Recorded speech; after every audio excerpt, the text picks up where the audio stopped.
to the Tay and Todd Washington Football Team Podcast, and this is your co-host Tay, brought to you by Fansided. Yeah, Todd, and we won 7-10, which is right where you predicted this year.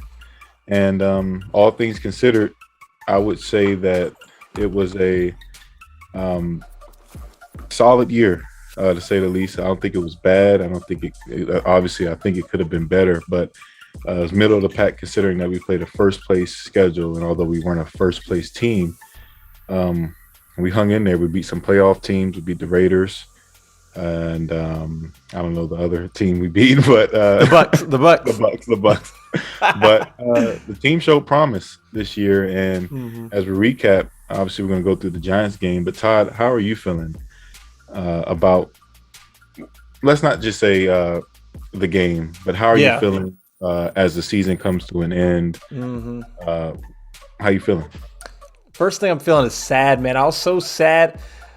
Finality is always so sad for me. Like, I was the type who, when I was getting married or not getting married, I'm trying to think of an example. But like when I sold my car and I was like, all right, I was taking my stuff out for the last time and I was like, all right, last time I'm gonna ever be in this car. Like, I get very nostalgic with stuff like that, and I don't usually get that nostalgic over the NFL season. But like the last play when McCain caught the pick, I was like, I just got this sinking feeling. I got so sad that the season is over because, like, I just want to watch them play football.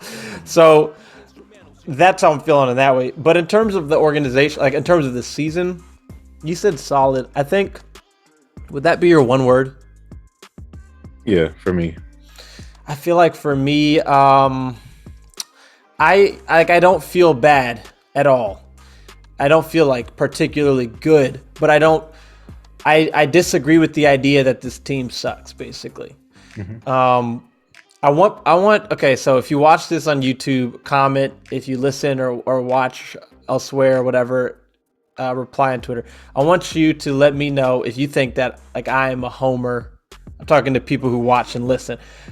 If I'm a homer or if I tend to come off as overly optimistic about this team. Because I don't think I do, Tay. I think I lean on the side of pessimism, but not like, I think I'm a realist. But then they say realists are pessimists, but I think I'm a realist. But you won 7 games. Last year you won 7 games. Last year you played I think the 4th easiest schedule. This year you played the 4th hardest schedule. You had some solid ones. You won 7 games with Taylor Heinicke as your starting quarterback. And like, I have no problem calling out, I think, mistakes on this coaching staff that they've made. I think they try things out too much rather than just putting players in the best position. Like, I don't think Jamin should have started at middle linebacker. You should have just let him go out there and just play free at outside linebacker, strong or weak. And then, you know, they try to experiment with things sometimes too much. And I think that's a mistake. But I think we still have to give Ron Rivera and Scott Turner some credit for, you got 7 wins with Taylor Heinicke as your starting quarterback. Like, I'm not trying to give them a participation trophy. I'm just saying, if we're talking long term, if we're talking building, and if we're talking, you know, big picture, then this season wasn't a failure. Obviously, overall it was, because you're not in the tournament. But if you're building towards making it there, I don't think this season was a failure, because at the end of the day, Taylor Heinicke was your starting quarterback. You had no additional weapons than what you had less weapons this year than you had last year, because Logan Thomas was hurt most of the year. Curtis Samuel was hurt all year. De'Ami Brown was hurt. I mean, not hurt. He didn't contribute at all. You were Terry McLaurin and J.D. McKissick. Again, Gibson. Again, that was it. That's all you had as far as weapons. Offensive line improved. Your defense was a significant letdown. And you won 7 games. So I'm just saying, this year was not I predicted 8 or 9 wins, like you said, Tay. So they got to 7. When I predicted 8 or 9, I wasn't accounting for Fitzpatrick getting hurt in the first quarter of the first game. I wasn't accounting for Curtis Samuel never playing. I wasn't accounting for Chase Young and Montez Sweat both missing half the season. I wasn't accounting for a COVID outbreak. I wasn't accounting for a freebie loss, a win for the Eagles with Garrett Gilbert starting. So when I factor all that in, feels to me like I was right. They're right about where I expected them to be, but almost a step above, because Taylor Heinicke was your starter, not Ryan Fitzpatrick. So last year and this year are not equal to me. I don't feel terrible about the direction of the team, but they've got to take big steps forward this offseason. That's where I'm at. Yeah, and I agree with you. I agree with you on that. I just think that they're in a good spot. This is my favorite time of the year, considering we don't have that franchise guy. And Nope. looking ahead, Hmm. I'm excited. I think we have a wonderful opportunity. Yeah, we're sitting at pick number 11. I like the Yep. fact that we did beat the Giants. I didn't want to give them. Um, I mean, losing would have been, I think losing would have been tough. Yeah. I mean, Yeah. It probably. I to a mean, Giants team like that, it was you like the probably, same thing we said last year with that Eagles game in Week 17. yeah, yeah, all Yeah. right. Yeah. Like, So, yeah. I. so I mean, I like it, and you're starting to see some guys click on the back end. I know Bobby McCain said, look, it takes a while for us to get adjusted, and he came towards the beginning of training camp. I want to say, Mhm. as he was a cap casualty, Yeah. Right. Right. cap casualty. So. Uh, One thing I like about how they ended was it seems like even in these going away pressers, Deron Payne, Brandon Sheriff, they Mm. all sound like guys that want to be here and that they trust the vision. Not once did you get any sarcasm, and I mean Payne could be putting on a show, but from Sheriff, it seemed like he wants to be here now at that price tag. I don't want to pay him, and hopefully he'll take a hometown discount Yeah. when the time comes. But I love how the team stayed together. This was a rough year, and I think Was. this is not a 1 year team, like a one and done. I think of like uh, basketball leagues where you're with one group of teammates for 1 year. And Yeah. then Yeah. this is Right. a team. So Yeah. so this is actually building. Like Right. what they went through last year, what they're going through this year, what they went through this year can only make them stronger as they go into next year. So I'm feeling solid. Like I said, that's my one word to describe it. I'm also feeling great by the position we're in. I looked at one mock draft today, had Desmond Ritter going at 10, I believe, 9 or 10, and Kenny Pickett going to 11. I doubt that's going to happen, but the Right. fact that we're right there, it Yeah. shows that we're going to have our option between Ritter, Corral, or someone else Yeah. with so much defensive talent going in. And then looking at next year's schedule, looks like a cupcake schedule. I mean, Compared to this Jaguars, year's. Texans, Bears, Mm. Giants twice, Yeah. With Joe Judge still. with Joe Judge still there. So all is not lost. All hope is not lost. And Yeah. I just think they did a good job of ending the year. And like you said, considering all the things they went through this year, I mean, you didn't even mention, the death of many other people. Yeah. Of that. When does that ever happen? Yeah, I think there's one they haven't mentioned because Really? that's the way it makes it sound like Rivera. He talks about the accident with DeShazer Everett and that tragic accident. He talks about Montez Sweat, and then he said another one. He kind of referenced quickly something else, and I think he had done that before. I think there's another situation that maybe is a Deron Payne situation. Maybe that frustration on the sideline wasn't from the game only. Maybe there's something. Right. I don't want to like speculate on on things too much, but just from his presser on Rivera made it sound like there is something else that we don't even know about in terms of someone having passed someone close to a player. So I just wanted to point that out because that seemed like it might be, I don't know, something. It is. Yeah, it could be. So I mean, yeah, it's like you said, it's been a tough year. And this is why you have to tell me if you think I'm again to the viewers and the listeners. Let me know if you think that I am in general a homer or an optimist, or if I'm being one. But like Ron Rivera took this job, and he saw it the same way he saw that Panthers job. Okay, he took over a 2-14 Panthers team, took over a 3-13 Washington team. The following year, the Panthers went 6-10. Now Washington, he started Dwayne Haskins, he started Troy Apke, he started some of these guys because he was building. He wasn't fighting to try to come back from double-digit deficits towards the end of games because he was more worried about protecting guys because it was just their building year. And they won last year. They were 7-9. But last year, to me, they weren't supposed to go 7-9. They did go 7-9. And this year is the year to me where they were supposed to take a bigger leap in the 7-9 range. And then you had the injuries and you had the other stuff, so you're on the lower end.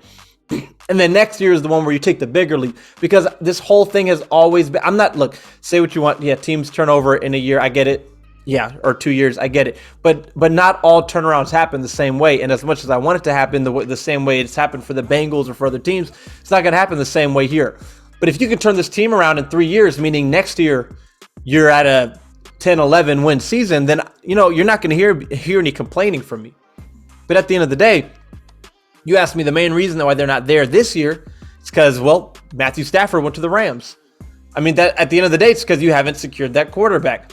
But they've tried to, Tay.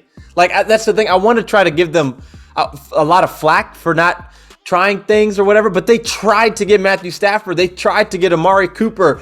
They didn't take Mac Jones or Justin Fields, and we'll find out whether or not that was the right decision. Maybe it was, maybe it wasn't. But if you had drafted Mac Jones or Justin Fields, I don't think you would have necessarily won more than 7 games anyway. You know what I mean? So I think this year was going to go the way it was going to go, from 7 to 9 wins, all depending on injuries and that sort of thing. And because of just the injuries and whatnot, you ended up on the low end of that. But I think any expectation going into, I know there's predictions. I know even like Jalen, people were hyped, and they're predicting 12 wins. Tay, you predicted what, 11? Yeah. Okay, but I think any expectation going into this year, looking back with the clarity we have at predicting that many wins, was just, okay, we're not there yet. The thing is, Todd, we're right there. Like, literally, like they're in that direction. And that's the crazy thing about it. Like literally, Broncos, Saints, who else? Philly. You talking about losses? Yeah. Broncos, Chargers. Saints, Eagles, Chargers. Yeah. The only games they really lost was Buffalo and Dallas twice. Yeah, like the Chiefs, they stuck around for the first half. The Packers game was not a blowout. That one was, yeah. No, I mean, they competed in pretty much every game. I think they progressed. They went 7-10 with the last place schedule, I'm assuming. This year? Last year. Last year they went 7-9 with last place schedule. Yeah, it was like the fourth easiest schedule, super easy schedule. And then 7-10 this year with the hardest schedule. Yeah. So it's like, I mean, they're not the same thing. Yeah, they're not the same, and that's why I'm like, I'm just trying to be logical. I'm just trying to be real. Like, they're not the same thing.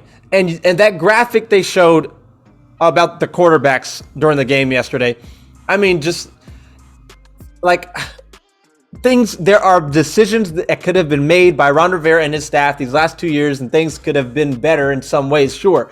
But you started Taylor Heinicke, Ryan Fitzpatrick, Alex Smith, Dwayne Haskins, Kyle Allen, and Garrett Gilbert for a game, and you won 7 games twice, when to me, those easily could have been 2, 3, 4 win seasons. You're right. So mediocrity is not acceptable, but when you're building and you haven't been terrible, you've been mediocre, well then continue to build, and then you'll get past the mediocrity. But I look at Jay Gruden's teams, and he had Kirk Cousins. He had a more solidified quarterback, but the defenses were the defense was weak the same way this year's defense was weak, and they still only won 8 or 7 games. So that's why I feel like as fans, like, we have to try to remove our emotions from it and try to see things logically. I'm not guaranteeing that they will win more than 7 games next year. All of that depends on how this offseason goes, and if the guys that they had this offseason are healthy and contribute this upcoming season. But I'm just saying, talking about, so much failure, there hasn't been a significant amount of failure to me. They missed the playoffs by 2 games. Their starting quarterback was Taylor Heinicke. What more? Like, what do you expect? Right. And I mean, just look around at some of these other teams. Like, if you're the Browns, you have your quarterback in Baker Mayfield. You're the Dolphins, you're rolling with Tua. You're the Falcons, you still hanging out with Matt Ryan. Like, there are other teams with much better or more solidified quarterback situations, and they are in the same situation that Washington is right now. I've always said it.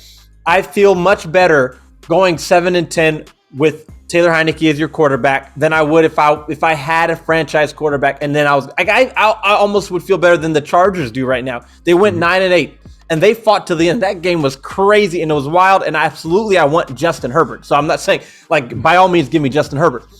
But I feel a little better going 7-10 having Heineke, who was so far beneath Justin Herbert, than having gone 9-8 while having Justin Herbert. You see what I'm saying? Like, that makes sense to me. I think it makes sense, period. Maybe everyone won't agree. But I'm just saying, I think that Ron Rivera is onto something. And this third year, very well, if they play this offseason right, if they make the right decisions, as more than any at the quarterback position, the next year can be the year where you get over the hump, in my opinion. So that's why this season was not a terrible season. They don't suck. They're not horrible. They're just not good, but they are headed in that direction, in my opinion. Yeah, and the schedule plays in their favor. I mean, the opponents, yeah. The people they play next year, if you look at that, you'd be like, oh my goodness. I mean, everyone expected the Eagles to be bad, and they've played one of the easiest schedules this year, and you know, they overachieved in some ways, it seems. I really believe if they get the right guy at quarterback this year, I think you'll see 11 and 12 win team, and that's not even. I fully believe that, and that's why it's important. Right now, my guy is Kenny Pickett. I think if you're going draft wise, I think he's the for sure thing. Yeah, I think feel the same way. You won't have to wait for him. You won't. I think he starts day one. Plug in and let him show out. Yeah. As far as outside of the draft, I hear they're looking at Rodgers and Matt Ryan, but apparently Matt Ryan is going to stay, which we need. And yeah, we do need that. But it shows. I just think Ron has a plan, and I can't wait to see what it is and how it unfolds. Yeah, and I don't think we'll get Rodgers. It's no way. I don't think so either. But the fact that they're showing interest and they're intrigued by that idea, and the fact they went hard up to Matt Stafford last year, right? It tells you that they've been working at it. Yeah. Like if they didn't like Fields or Mac Jones, I can respect that. If they end up being dead wrong, at least we know they were trying to fix. At least like Ryan Fitzpatrick was not Plan A. Yeah. Now I don't love that he was a plan, but when you look at it, I think we as fans, we can always kind of, you should have done something. I mean, yeah, I agree, but what all could you have done? In reality, right. You went for Matt Stafford, it didn't happen. You couldn't have traded from 19 to 3 and got Trey Lance. I just really don't believe that you could have done that at all. Like I don't think it was possible. Niners move from 12. We got 11, big dog. No, yeah. This year is definitely very different, man. Okay, but so let me ask you this, because at 7-10 still, like quarterback is obviously the main thing. We could talk about that all day. That's not the only reason they only won 7 games. Other guys could have performed better. The defense could have performed much better. What is your biggest concern heading into next year? Like, based off of this year. What is the biggest concern? What you need to see improved or change the most on anything? Playmakers on offense. That's my biggest thing. I need to see a couple more receivers added. I don't need to see one. I need to see a couple more. You can never get too comfortable there. No, you can't. Look at the Cowboys, man. I know. Look at the Cowboys. They're loaded. It's embarrassing, man. They're loaded. It's embarrassing how many weapons they have. Yeah, that's a big one. Like so I tweeted out, and when I tweet, I guess I'm tweeting on behalf of both of us. Not necessarily. Usually. I said Montez Sweat for Calvin Ridley. I said Montez Sweat a third for Calvin Ridley. Now, first of all, man, I wanted people to stop replying. I was so tired of getting replies to that tweet. There's like over 300 replies. And obviously, most people were saying, no, absolutely not. Okay, so and that wasn't even a necessarily a real trade scenario proposal. But you just, to your point, they have to add offensive weapons, especially at wide receiver. And when you look at it, how much can they spend in free agency, having to pay Terry McLaurin, having paid Curtis Samuel, and then paying another free agent? And then how much can they go into the draft, probably having to use their first round pick either in a trade or in a selection for a quarterback to get, you need someone who can come in and help day one. And trading for a veteran who's available might be the best option there. I just think if you go into next year, look, Curtis Samuel, yeah, he should be fully healthy. right? He said he feels better than he felt all season. Okay, great. The season's over. Anyway, he dealt with that injury, that groin thing, I think May, and it held him back all year. That concerns me. I wouldn't, if you go into this season and expect Curtis Samuel to be what he should be and hopefully can be, but expect him to do that, and then you get the same result, well, then that's on you. You know what I mean? Like, fool me once, but like, so I agree on that point, and that was where that tweet comes from. Is just like, just be aggressive, just go get it, just go get something, go get somebody, do something, get somebody. Mine would probably be the defensive line, because they underperformed so much. John Allen did not underperform, and certain individuals, as over the course of the season, did. Like Daron Payne didn't really underperform for me, but as a unit, they absolutely underperformed. Matt Ioannidis didn't have the year that he was having before he got hurt a year ago or the season before.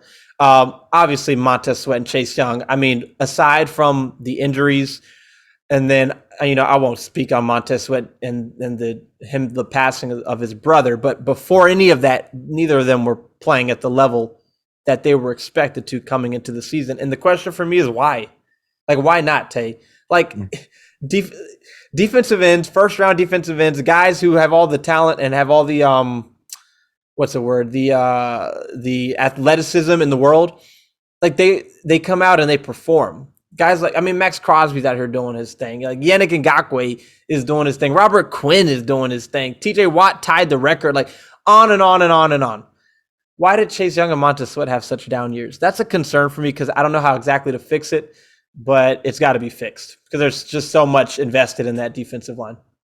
Yeah, and to follow up on that, I think for defensively, I think they're pretty much set. I do want to see them maybe get rid of one of those tackles, maybe Ioannidis or Payne, and try to unload it for something or someone. I know the Falcons need some help on the defense, period. So maybe you could unload a Payne for a Payne in the third for Ridley or something like that.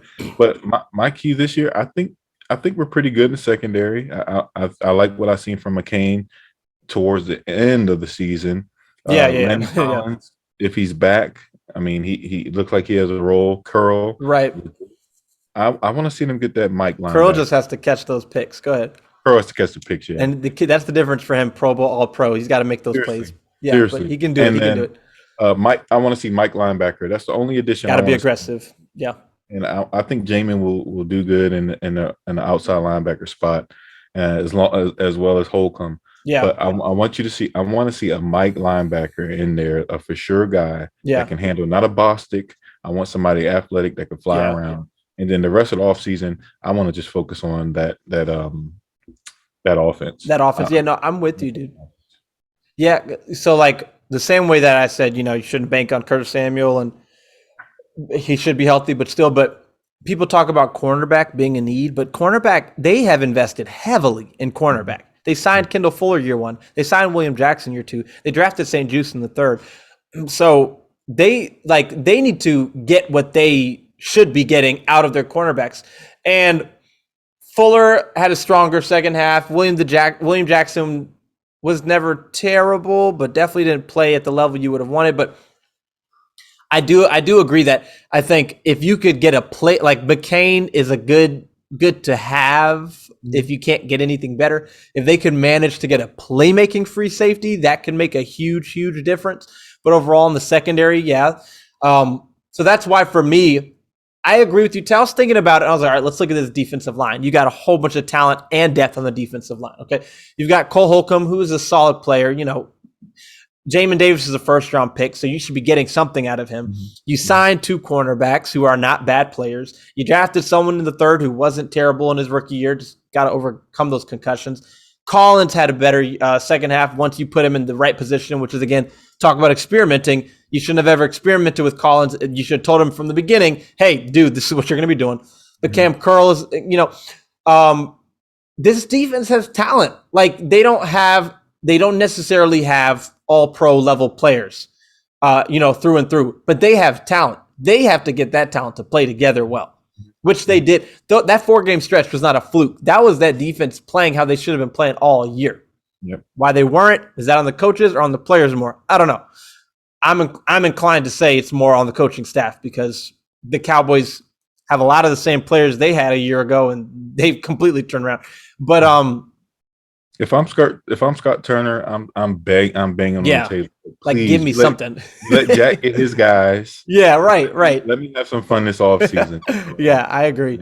I want to see him fall in love with a guy, kind of like how Shanny, obviously kind of like how Shanny was with Lance, and or how Shanny was with Robert or Luck at that time, where we seen him at the pro days and just smiling, and, face all red. and that's what I want. I want to see Scott at these events, at these All-Star games, like Ron mentioned in this presser, and I want to see him looking at these quarterbacks because, hey, whether we get Pickett or not, it seems like we're going to have our pick at Corral, Ritter, or whoever that is.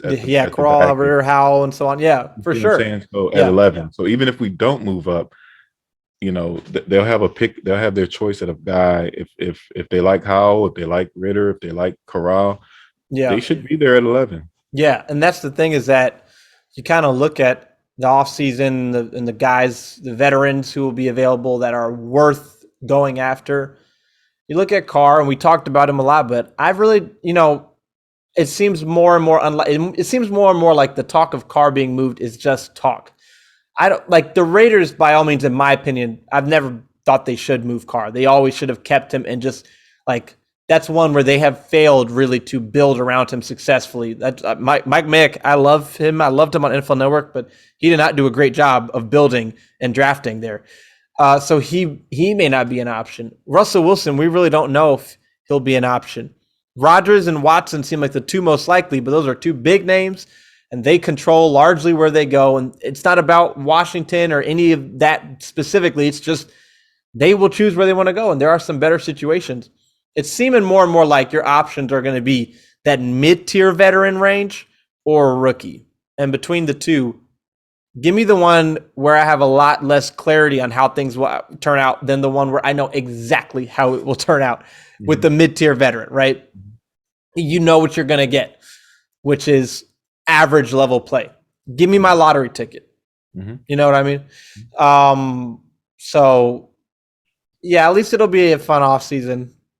I will say I'm gonna not get excited about any free agents that they add after this season. I won't get excited. If it's like a Mike linebacker, I'm definitely gonna get excited. But if I'm it's not getting about anybody until they play half the season, I'm not getting excited about them. No, I understand what you're saying. I mean, they went from 2-2 to 2-6 to 6-6 to 6-10 to 7-10. But they just kind of, that 4-game win streak, they had found their mojo, and then they lost it largely because of COVID injuries and then just that quarterback, man. Yeah. I don't. Yeah, 6-6 at one point. I mean, you can't really. I think it was a successful year. Like I said, guys, I'm full Pickett mode, and I just think there's something special about him. I mean, he reminds me of that. Obviously, he just has that quarterback that he does. No, he definitely does. That look, he has the look and the look and how he plays. Yes, how he plays. Yeah. And if we can get Pickett, I think that would. I think that would just. Yeah, I mean, that I can get behind. I kind of want to say this too, because every time you talk about this year's draft class quarterbacks, you're gonna get a lot of replies saying none of these guys are worth anything. But it's very important, and we know this, but I'm just saying it, to not go with what the general NFL media thoughts, opinions, or views are on quarterback, especially in the draft. We have to formulate our own opinions. Justin Herbert is a beast. And I know he went 6th overall, but between him, Tua, and Burrow, he was being talked about by far the least. And he's looking like he may be the best of the three. Burrow is also very good. The 2017 draft class with Deshaun Watson and Patrick Mahomes and Mitch Trubisky was another one where it was not a good group, and Trubisky went first, and then you got two really good players come out that year. You know, I mean, even look at Lamar Jackson in 2018. He was the last one taken. He's had the most success. He went to the best situation too. So Josh Allen that year. Yeah, exactly. Josh Allen is another one. So, and he was 7th overall. The Bills moved all the way up for him. So all that to say, and then you got 2019, sure, with Daniel Jones, Kyler Murray, and Dwayne Haskins, and was that Jordan Love too? I think where said it wasn't a strong class, and yeah, but look at Dwayne Haskins, he definitely shouldn't have got 15 overall. So all these guys, in my opinion, are more impressive than Haskins. I'm just saying, like, go watch them for yourself. Go on YouTube. Don't just watch the highlights either. You go on there, there's cut-ups of them every throw in games this season, the good and the bad. I don't want to watch the highlights only. I want to watch the highlights and the lowlights. I want to see why they were bad and why they were good. That gives you a better idea of whether or not which one will ultimately win out, right? And then formulate your own opinion as opposed to because it gets so weird when you talk about quarterbacks. And then on top of that, the quarterback's value is determined by the value of the other positions in the particular draft and so on and so forth. So I firmly believe that someone like Kenny Pickett is worth taking in the first round, the first half of the first round, and could absolutely be a franchise quarterback for an NFL team. And the other thing about it, Tay, is all these teams that may pass up on quarterbacks, there is a clear correlation between where quarterbacks go and the success that they have, right? So like Lamar Jackson went to the best situation. He was the last one taken, and he's had the most success versus Sam Darnold, who went to the worst situation. And, Josh Rosen, Sam Darnold fighting for who went to the worst situation, and both of them had the least success. You know what I mean? Washington is not the first overall pick team. They're not a terrible situation. They're not a bad situation. And so Mac Jones having the most success this year, he went to the best situation. So that may lead to some of these guys, if they don't get taken early because of views and opinions on them, they may end up in better situations, which may lead to more success because they didn't end up on a Jaguars team like Trevor Lawrence did, where they have back-to-back first-round picks and your head coach is getting fired after like 12 games. Yeah, you said it perfectly, man. My thing is, where does the first quarterback get taken this year? That's the thing. Let me pull up because Carolina's. I think they're going for a big dog. They're going for a veteran. Yeah, I can kind of see that because Rule is more. I feel like Rule needs more success than even like Rivera does now. Necessarily, It kind of feels like right. And that's not a bad situation either. No, and after that, it's like okay. Yeah. Because Giants twice, Jets twice, Falcons. They're staying with Jones. With Matt Ryan, you got the Broncos. Broncos, maybe they may go for a veteran. Rodgers may go there. The Giants seem like they will pass. If you're sticking with Joe Judge, then you got to be sticking with Daniel Jones, right? Right. You got 2 first-round picks, so your rationale, I assume, would be, well, let's add more talent around him and give this another go. To me, it's completely the wrong decision, but I hope it's exactly what they do, or they trade those picks for somebody who may become available. The Jets aren't going quarterback. They got 2 in the top 10. And the Texans, the Lions, to me, from what we're hearing at this point, is that they're looking more at the defensive talent. Right? So I think that's what really could work in your favor, is that there's such a strong group of defensive players at the top of this draft that some teams say, we're going to go with these guys because ultimately we have to stick to our board. And at the 3rd pick, I can't take a quarterback, but maybe at the 5th or 6th one, I can. You know what I mean? And listen, Texans, don't be so quick about them saying going quarterback. Davis Mills, I'm trying to tell people. That was your boy. That man, he's playing some football. I think he's warranted. He's going to be warranted an opportunity to start next year, considering the classic quarterback next year is better compared to this year. So exactly. I can see the Texans waiting, getting what they can get for Watson, and maybe like a first and build for next year. Yeah. And then if they figure out that Davis Mills isn't that guy, they can go all in next year for the guy. So I think Washington's sitting good at 11. They have a few competitors, but I think, like you said, if they want that guy, the opportunity's there. San Francisco moved up from 12 to 3, and I think opportunities there. If I'm just excited, man. I can't wait. I think we're finally going to get that guy this year. We have to. We have to. We have to. Okay. They didn't year one because they had Dwayne Haskins. They didn't year two because Stafford wasn't available and they didn't want to trade up. They have to this year. They absolutely have to. So I'm very excited because like they're in a corner now. Like you can't not do anything. And you can't get beat by another team. You have to make the best offer and do what you got to do. No, you're right. You're right. And this year, I'm more willing to give up 3 firsts than I was last year, honestly. I mean, yeah, again, like you have to be. You have to be. You have to do it. Whatever.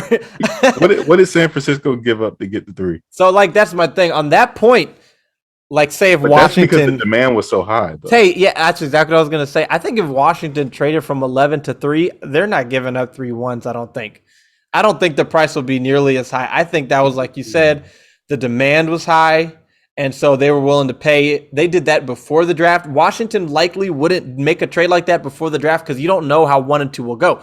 The 49ers made that pick because we already knew how 1 and 2 was gonna go.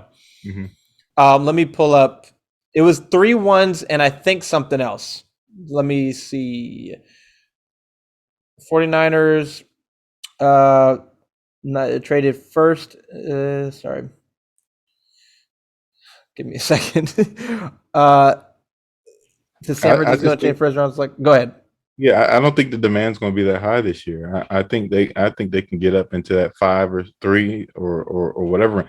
I think you got to get above the not the Cardinals, but the Panthers, and maybe above the Giants. Yeah, but giving up 2 firsts and a 3rd, maybe.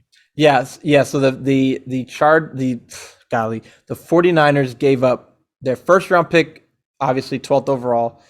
2022 first and 3rd, and 2023 first. I'm doing that in a heartbeat. And so, look, like again, if you love a guy, regardless of how we as fans feel about it, if Ron and Marty and Scott and them love a guy, then you got to be aggressive and go get him, right? Don't sit around and wait. But 2, I don't even think it will cost this much if it did. And 3, everyone always says traded 3 first round picks. You're really trading you're really trading away 2 first round picks. Mm-hmm. You're swapping first and then trading 2.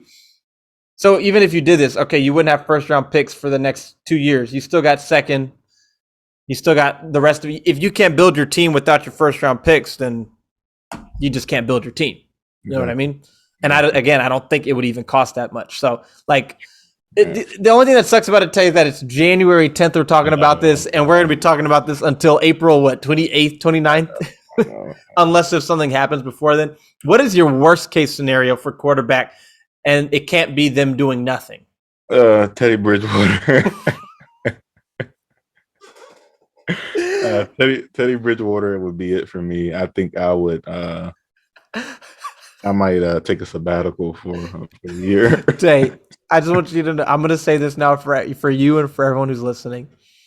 And again, the caveat is if they sign one or get one of these guys and still get a rookie, then all is right. Okay, all's okay, right? Yeah. We're saying that they're the starter and that's it. If Ron Rivera, if this front office of Washington signs Teddy Bridgewater to start, be the starter for the 2022 season with no rookie behind him, I'm not watching them play as long as Teddy Bridgewater is the starter, basically. I will not do that to myself. I deserve better. You deserve better. We all deserve better. Right. And so it wouldn't even be to try to make some statement. It would be for my mental health. It'd be for me because I deserve better than to do that. So I'm still a fan of the Washington Commanders of whatever they're going to be. Yeah. But this year, for my mental health, I'm taking the break. I'm going to pick another team. I refuse to watch Teddy Bridgewater start for this team. Seriously. For me, the worst case scenario is Jimmy Garoppolo because that's kind of like the girl that's like attractive from a distance and then you get close. You know what I mean? Like, and then you're like, oh, then you can start to see all the imperfections. People just give. Okay, first things first. Better than what we have, or better than what we've had is not the criteria for who the next quarterback should be. Yeah. Yeah. That's like saying, okay, well, at least it's a solid poop instead of diarrhea. Yeah, Right. solid poop is better than loose diarrhea. But at the end of the day, it's still all crap. It still goes down the toilet. You still do the same thing with it. Right. Jimmy Garoppolo is a solid poop. Yeah. Okay, he is solid. Now, and when I say that, I'm going to acknowledge he's not a terrible quarterback. I don't even think he's a bad quarterback. He's an okay quarterback. But that's not what we want. And that's the worst thing about it. If you got a bad quarterback, at least you know he'll be bad. If you got Jimmy Garoppolo, he's going to trick people, and people are going to get excited, and they're going to say, he took the 49ers to the Super Bowl and all this, and then he's going to get hurt in the first quarter of the first game, and you're going to be right back to Taylor Heineke. And if he doesn't get hurt, then he's going to throw for like 3,800 yards, 25 touchdowns, 13 interceptions, and you're going to win 7 to 9 games. So that's the worst thing for me, because there's some people who really do support that move. Let some other team get the second-rate, what's the word? What's the food you eat the next day? Seconds? No, leftovers. Somebody's sloppy seconds. Let somebody else get somebody's leftovers. Let's get our own meal, okay? I am sick of eating off of somebody else's table. Yes. We did it with Alex Smith. I said that trading for Alex Smith was a mistake. People said he won 11 games. He was the best we had. Yeah. Okay. What did they accomplish with them? What could they have accomplished with Alex Smith? The Chiefs didn't accomplish anything with Alex Smith. Why would we have accomplished anything with Alex Smith? Traded a 3rd-round pick and Kendall Fuller, a very good young player at the time, for Alex Smith. Don't do the same thing. Let's get our own. I want my own guy. Unless if it's Rodgers or Wilson, give me my own, or Watson, give me my own. That's what I want. Hey, we can leave it at that. That's all right. Cool. All right, I dropped the mic right there, and I don't know. It feels like I don't know. It feels okay. So we'll just have to figure out stuff to talk about, Tay. But there's plenty to talk about. About that time of the year, huh? It's about that time of the year. Speakers and yeah, where we can start trying to do that more and be more free. We don't have guests just for anyone who listens. It's not because we don't want to. Our recording schedule is just so up in the air. So we can't tell somebody every Tuesday and Thursday or whatever at this time. Our recording schedule is the most inconsistent thing in my life. And also we record during the day. We don't record in the evenings usually. Right. So lots of people that we know, or people have jobs where they can't just record. Now, look, me and Tay do have jobs, but we do have jobs, but we definitely will try to have more guests and do all that sort of thing, Tay, and just in a way it's nice because it's just freedom to do whatever you want, talk about whatever you want. So, and I want to do some videos and look back at some of these guys and see what happened, and so gonna figure all that out, man. Let's do it, man. Let's do it. I'm looking forward to the name change coming up. Let's do it. Okay, that's what I wanted to do. What are some key things at least that will get us through, right? So we've got the playoffs leading up to the name. Right. And we got the playoffs and then leading up to the name / the Senior Bowl week, which Senior Bowl week is a lot of fun. You got the name announcement.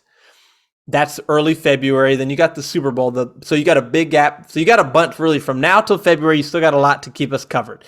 The big gap will be from February to March 13th or so when the new league year is starting. We'll be waiting to hear about re-signings maybe then. Waiting to hear about, they could still agree to trades and stuff before then, see maybe if anything would happen before then. And then you got March 13th or so. That's the new league year. So that'll be a boost of excitement where they'll make some moves here and there. I don't know that they'll be especially aggressive, but they'll do some things. And then probably about a week of that before that'll just die down. And then you'll go about another month from March 20th or so to April 20-something. And then that's just all draft time there where only thing we're going to be talking about mainly is quarterbacks, probably. But we'll talk about other stuff. We'll talk about other positions too. If you want, you could just rewatch our last years of our quarterback and just switch out the names. Just switch out the names. We'll do Zach Wilson for Sam Howell. We'll do Zach Wilson for Kenny Pickett, Sam Howell for Justin Fields, Malik Willis for Trey Lance, Carson Strong for Mac Jones. Yeah, Desmond Ritter for Kellen Mond. No Just Trevor Lawrence. You could just rewatch the Yeah, Aaron Rodgers, exactly. Watson, and the All of rest that. Exactly. Oh, yeah. Derek Carr is still available. Just scroll down, and that we got you covered. We got you covered. We didn't talk about Trevor Lawrence anyway, so that's all good. So right. Man.